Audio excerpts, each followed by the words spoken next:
안녕하십니까. 이슈앤뷰 시작합니다. 오늘 시장이 좀 조정이 들어오는데요. 결론적으로 얘기하면 뭐 좀 이 정도는 있을 수 있는, 생각할 수 있는 조정권의 범위에 있다고 봐도 될 것 같습니다. 지수 보여주십시오. 코스피는 2,500 다시 회복했네요. 앞서 시간대는 2,500 밑으로 떨어졌었는데요. 낙폭 회복했고요.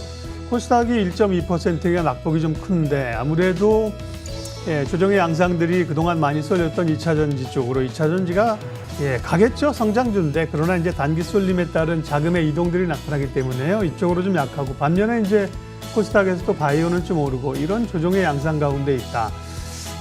흐름들은 기본적으로는 조금 조정 흐름들을 간다. 내일 또 CPI 발표를 앞두고 있기 때문에 그렇게 보면서 미국 증시 보고 우리 증시 보고 대응하면 될 것 같습니다. 코스닥은 아무래도 이제 외국인들 기관들 수급이 매도거든요. 결국은 이제 외국인 기관, 메이저들은 다른 종목, 대형주 쪽에 좀 더 관심이 많은 것 같습니다. 이슈앤뷰 첫 코너 뉴스부터 체크하면서 오늘 또 시장 이슈들, 종목들 찾아가겠습니다. 돈이 되는 뉴스 가시죠.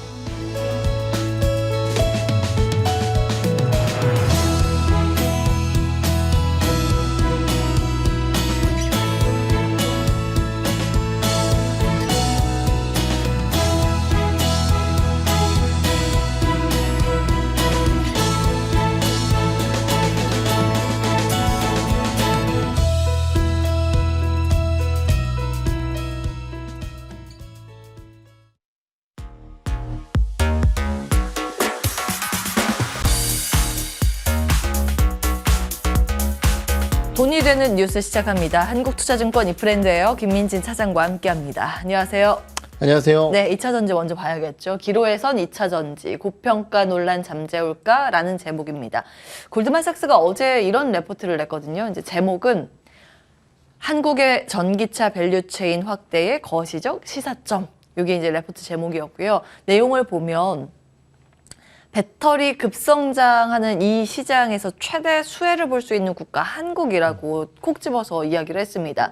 수출 연평균 33% 증가할 것으로 관측이 되는데 이 배터리 수출이 전체 한국의 수출 차지하는 게 한 2.5%포인트 정도가 될 것이다. 그리고 30년 정도 되면 대미 수출이 중국을 넘을 것이라고 이야기를 하고 있습니다. 2030년까지 한국의 배터리 수출 굉장히 가파르게 상승을 할 거라고 보는 근거는 한국의 기술적 우위였고요. 미국 세액공제를 받을 수 있는 자격을 부여받은 상황이고 미국과 유럽 공장 생산량 증가 사이클입니다. 다음 보겠습니다. 이거는 일단 이제 배터리 이야기 먼저 들어보겠습니다. 네, YTD 2030년까지 33%. 네. 굉장히 높은 수치입니다. 맞아요. 그것은 정말 이제 배터리 쪽에 대한 성장에 대해서 확신해가지고 상당한 부분의 성장을 좀 예상한다라는 골드만삭스의 리포트였던 것 같고요. 사실 어제 기준으로 봤을 때는 배터리 관련주에게는 조금 아쉬운 뉴스 소식도 있었어요. 어제 논 차이나, 즉 이제 중국을 제외한 글로벌 기준으로서의 주요 배터리 업체들에 대한 점유율이 나왔지만은 우리나라 3사의 배터리 점유율이 49%를 기록을 했는데요. 네. 이 수치 자체는 이제 5%포인트가량 하락한 수치이기 때문에 그리고 그 빈자리를 상당 부분 중국 기업들이 채웠기 때문에 이거 IRA하고 유럽 핵심 원자재법 나오고 있는데 중국 막히는 거 맞아? 이런 네. 우려감들도 분명히 작용을 하고 있을 거예요. 하지만은 말씀드렸듯이 그럼에도 불구하고 우리나라 3사의 배터리 전반적인 시장 자체 그리고 판매량 자체는 모두 다 SK 온정도를 제외하고는 모두 다 크게 늘었고요. 그것은 결국은 전방산업의 성장 때문입니다. 다시 한번 말씀드리겠지만은 배터리 관련주들의 장기 성장성에 대한 의심은 할 필요는 별로 없다라고 생각을 해요. 하지만은 항상 말씀드렸듯이 그 성장률과 주가가 항상 동일한 선형관계를 가지고 움직이지는 않는다라는 거죠. 예. 언제는 주가가 조금 더 크게 올랐었다가 언제는 성장성이 나와도 주가가 생각보다 덜 오르는 이런 일들이 반복을 하면서 주가가 올라서게 될 텐데요. 2022년도 같은 경우는 배터리 기업들의 성장의 흐름에도 불구하고 전반적인 시장 상황이라든지 이러한 부분들 때문에 그 성장률을 제대로 반영하지 못했다라고 한다면은 올해 초반 같은 경우는 그 성장률이 이어지면서 2022년도에 못 올랐던 주가까지 한꺼번에 폭발시키는 주가의 흐름이었다라는 겁니다. 예. 그렇다라고 한다면은 지금 상황이라는 것이 다시 한번 아까도 말씀드렸듯이 배터리 관련주들이 성장을 못하기 때문에 주가가 빠지는 것이 아니라 예. 단기적으로 세게 올랐었던 부분들의 정상화 과정으로서 어느 정도 회귀한다라는 부분 쪽으로 해석을 할 수가 있는 거거든요. 그렇기 때문에 2차전지 관련주들의 주가 흐름은 언제든지 봐야 된다라고 생각을 하고 있지만은 예. 이렇게 수급적으로 매도의 압박이 느껴지는 상황 속에서의 매도보다는 반등을 확인하고 타이밍을 잡아보는 게 좋지 않을까 이렇게 좀 판단을 해봐야 될 것 같습니다. 예. 2차 전지가 완전히 끝난 것은 아니고 지금 네. 성장기는 맞기 때문에 긴 관점으로는 볼 필요는 있지만 투자의 관점에서는 그 시점 잡기가 쉽지는 않습니다. 그렇죠. 지금 당장 빠진다고 들어가는 게 아니라 어느 정도 이 약세 흐름이 멈췄을 때를 그렇죠. 노려보는 전략, 그 말씀을 주셨습니다. 이건 이제 퀀트 스타일 분석이었는데 계절 분석이었거든요. 네, 뱅크 오브 아메리카 오늘 아침에 개장 전에 당잠사에서 체크해 드렸는데 아시아권에 대해서 퀀트적으로 이제 계절성이 어떻게 나오는가 봤더니 가치주는 보통 1월에 집중적으로 강세를 보였고 성장주가 요 가운데 5월에서 7월 사이에 좋았고요. 모멘텀이 4월, 6월, 12월 이렇게 좋았습니다. 그러니까 지금 5월이니까 성장주 내지는 모멘텀 이 사이 정도가 될 텐데 전제는 있겠죠. 뭐 5월에 팔고 떠나라가 네. 안 맞았을 때 시장 전반적으로 나쁘지 않은 흐름을 보였을 때는 성장주가 다시 주목을 받을 수 있을까라는 관점에서 이걸 좀 준비를 해봤고요. 이거는 이제 퀀트 분석이니까 정량적인 통계치입니다.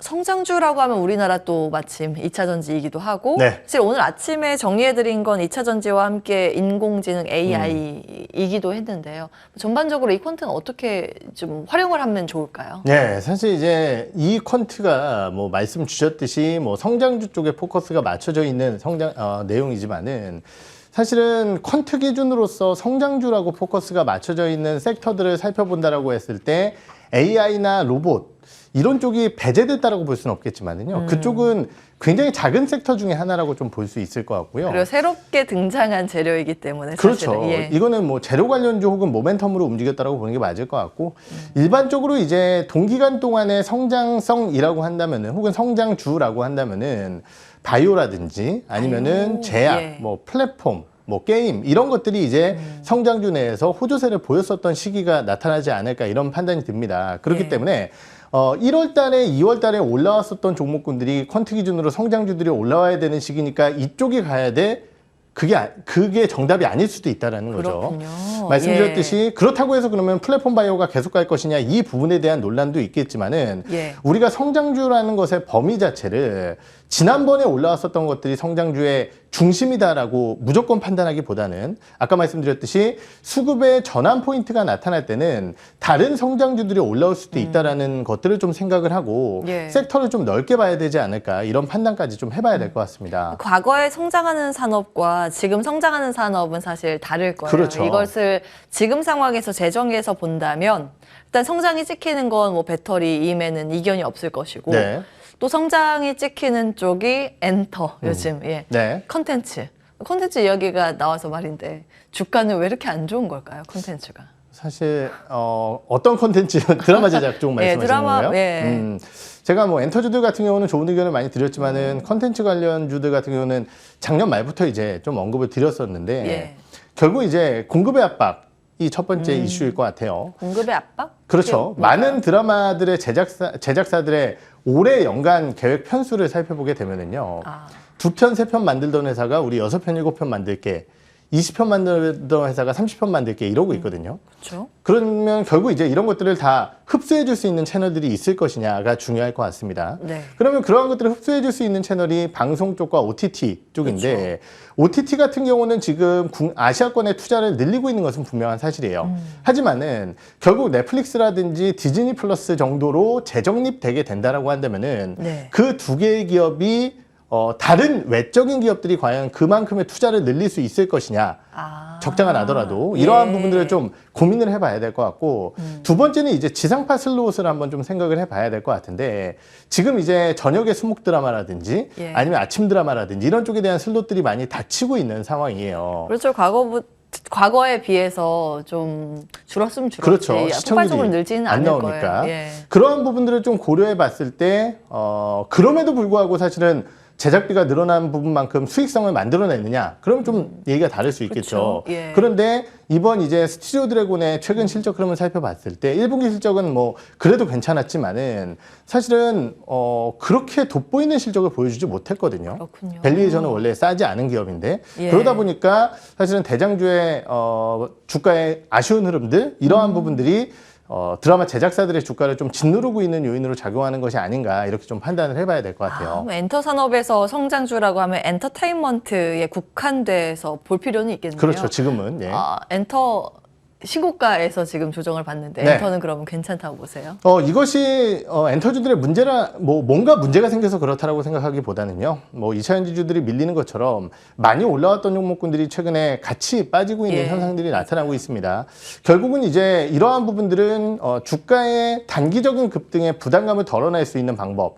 실적이 매우 좋거나 아니면은 결국은 이제 주가가 좀 눌려주거나 눌렸을 때. 이러한 부분들이 있는데요. 지금 이제 두 번째 단계를 거치고 있는 상황이기 때문에 조만간 또 기회가 오지 않을까 이렇게 생각을 하고 있어요. 좋습니다. 성장주를 긴 관점에서 눌림목 매수를 한다 했을 때 지금 저희가 여러 섹터를 이야기를 했거든요. 네. 그중에서 딱 하나만 가장 이제 매력 좋다라고 하는 섹터는 뭐가 될까요? 눌림목이 나왔을 때. 저는 조금 고민스러운데요. 예. 지금 이제 말씀을 드리지 않았지만 사실 의료기기 같은 쪽이 그렇죠. 거기도 성장이죠. 그죠. 성장 섹터 중에 하나고 수출 데이터도 괜찮은 모습이고 맞아요. 리오프닝까지 고려를 해봤을 때 사실은 좀 덜 부담스럽지 않을까 이렇게 생각을 하고 있습니다. 네. 의료기기라 그러면 또 범위가 많습니다. 네. 전통의료 산업도 있고 치과 쪽도 있고 그렇죠. 미용 쪽도 있고 어디에 주목하세요?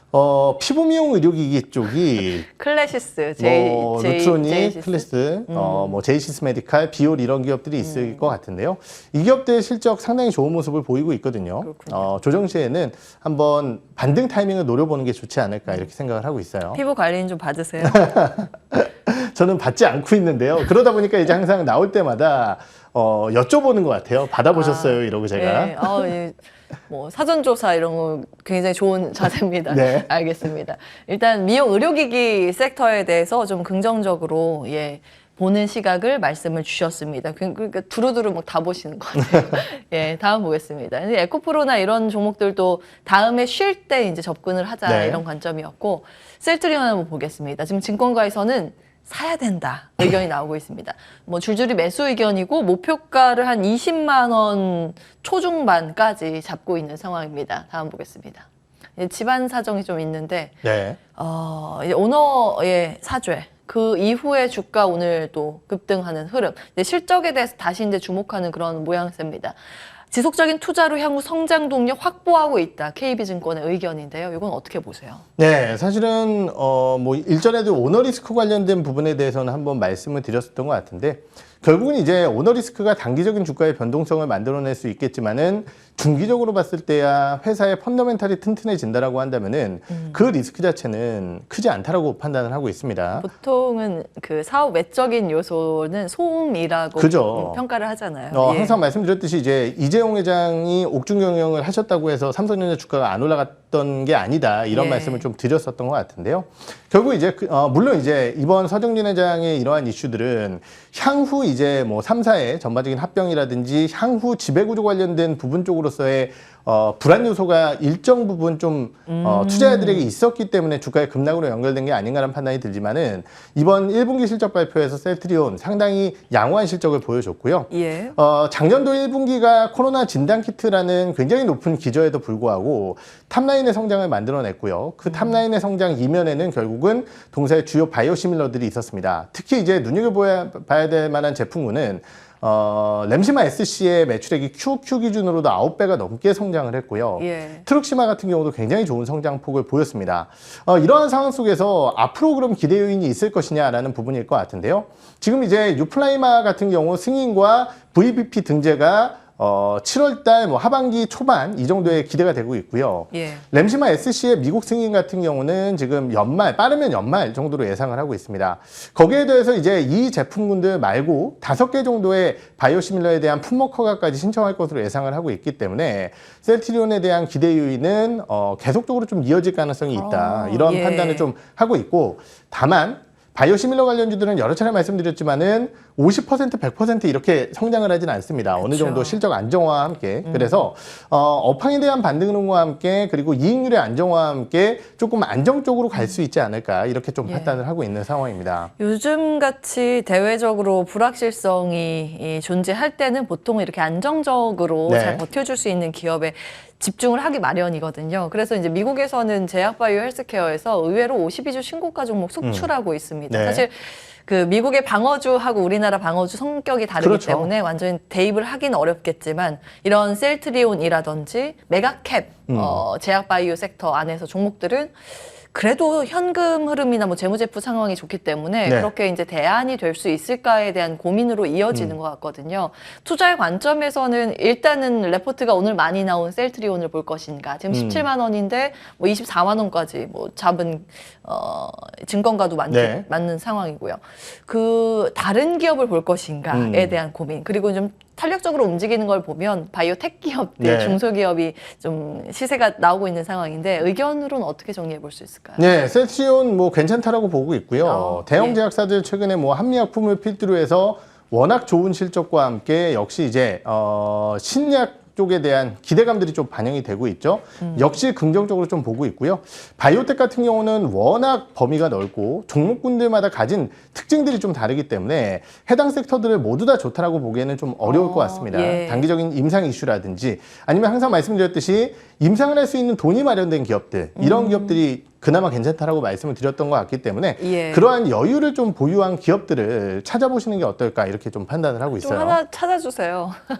하나 찾아드린다면은 사실 이제 주가 변동성이 너무 커서 종목 얘기를 따로 드리고 싶지는 않지만은 예. 최근에 이제 메지온이라는 기업이 삼자 배정 유증에 성공을 하면서 주가가 네. 좀 많이 올라왔는데요. 꼭 메지온을 보자라는 게 아니라 이렇게 말씀드렸듯이 자금 확보를 통해서 임상을 이어갈 수 있는 기업 이런 예. 기업들을 좀 보자 이렇게 정리를 좀 드리고 싶습니다. 예, 임상 단계 진행할수록 막대한 비용이 필요합니다. 네. 그것을 좀 안정적으로 공급받을 수 있는 루트를 확보한 바이오 기술 기업 이렇게 좀 정리하면 될 것 같습니다. 투자 힌트 주셨고요. 자, 다음 볼까요? 다음 기사는 참 지구가 많이 아픈 상황입니다. 걱정이 되는데 그 원래는 라니냐였었잖아요. 추운 네. 현상이었는데 그게 3년 만에 끝나고 엘니뇨가 올해 본격적으로 온다는 이야기. 엘니뇨라고 하면은 뭐 폭염, 폭우 뭐 이런 네. 것들이 있는데 그 기상 이후로 봤을 때 아시아는 이미 영향권에 진입했다는 보도입니다. 오늘 아침에 이거 준비했다가 당장사 시간 없어서 못 간 내용 지금 이제 하는데 국립해양대기청 전망치를 보면 폭풍과 홍수, 캘리포니아 남부 강타할 것으로 보고 식량과 에너지 생산에 피해를 입어서 아시아 일부 지역 가뭄 이런 영향으로 남미 아프리카 폭우로 수확 감산 관측. 그래서 상품 가격 인플레이션의 4%포인트를 이 엘니뇨 기상 이후로 인해서 올라갈 것이라고 봤습니다. 그러니까 전반적으로 매크로 상황에서 인플레이션이라고 하면 좋지 않잖아요. 그리고 오늘 우리 시장에 어제 오늘 영향을 네. 미친 건 설탕 가격. 사실은 완전히 이제 일치하게 보는 내용은 아니겠지만 어쨌든 이것도 기후 변화로 인도, 중국 등의 생산량 축소가 있다고 합니다. 그래서 12년 만에 최고치까지 갔는데 앞으로 이제 엘니뇨 현상의 영향을 받으면 그 폭우나 이런 것들 폭염으로 인해서 운송이 자유롭지 못해서 추가적으로 이런 설탕 가격의 강세가 이어질 가능성이 있다고 원자재 쪽에서 이야기가 나옵니다. 국내에서는 뭐 제당 회사 이건 사실 테마성 움직임인 것 같고 사실 뭐 종목별로 봤을 때는 음식료 섹터에 대해서 볼만할 때가 됐는가가 한 가지고 또 한 가지는 매크로 관점에서 좀 불확실한 요인이기 때문에 이 이슈를 어떻게 해석을 해야 되는가가 고민입니다. 체크해 네. 주세요. 사실 앞으로 어떻게 될지 모르죠. 그쵸. 우리 맨날 기상청 욕하잖아요. 맞춥니까? 물론 이제 정확도가 많이 높아졌지만은 예. 제가 이제 말씀드리고자 하는 부분은 맞춘다 못 맞춘다라는 게 아니라 우리가 금융시장 혹은 주식시장의 관점에서 봤을 때 지금까지 라니냐, 엘니뇨 정말 지겹도록 들어왔지만은 사실은 주가에 그렇게 큰 영향을 줬느냐? 저는 뭐 그렇게 생각을 하진 않습니다. 단기적인 테마에 대한 움직임 이번엔 다르다? 다를 수 있겠죠. 하지만 지금까지 안 달랐기 때문에 다르지 않다라고 판단을 하는 게 맞을 것 같고 결국 단기적인 움직임의 가능성이 높고 지금 음식료 관련주들이 한 번 더 움직이는 것은 이 이슈뿐만이 아니라 잘 아시다시피 이제 러우 사태에 따른 곡물 협정까지 같이 묶여 있기 때문이라고 생각을 해요. 그래서 사료 테마가 이제 들썩였던 그렇죠. 거고, 예. 물론 이제 지금 이 원당 설탕 가격이 올라온 것은 뭐 브라질 쪽에 운송 관련된 이슈라든지 여러 가지 이슈들이 맞물려 있지만은 결국은 해소될 만한 이슈라고 생각을 합니다. 아, 예. 그렇기 때문에 저는 이러한 뉴스에 따라서 뭐 최근에 비료라 사료 관련주들 많이 올라왔지만은 오히려 이러한 이슈들이 이슈들 때문에 음식료 잘 나가는 음식료 관련주들이 밀리게 된다라고 한다면은 예. 그 음식료 관련주들을 피킹하는 전략이 좋지 않을까 이렇게 좀 역으로 생각을 해봐야 될 것 같다라는 판단을 해볼 수 있을 것 같아요. 잘 나가는 음식료라고 하면 어제 신고가를 달성했었던 오리온, 최근 분위기 좋았던 라면 무슨 농심이죠. 회사죠? 농심 이것들이 떠오르는데 어디에 주목을 하시는 걸까요? 네, 저는 농심에 주목을 하고 있습니다. 네, 네. 말씀드렸듯이 만약 이러한 이슈들 때문에 농심의 주가가 크게 밀리게 된다. 그런데 말씀드렸듯이 곡물 협정도 잘 넘어가고 예. 엘니뇨 과거처럼 크게 영향을 미치지 않는다라고 한다면은 제품가 상승시켰고 QA 증가와 해외 쪽에서 지금 라면 매출액이 50%가 곧 넘을 것으로 예상되어지고 있어요. 이러한 성장세를 보이고 있는 농심에 대한 타이밍을 좀 잡는 것도 좋지 않을까 이런 판단을 좀 드릴 수 있을 것 같습니다. 자, 오늘은 여기에서 마무리하겠습니다. 한국투자증권 이프렌드예요. 김민진 차장과 함께했습니다. 고맙습니다. 네.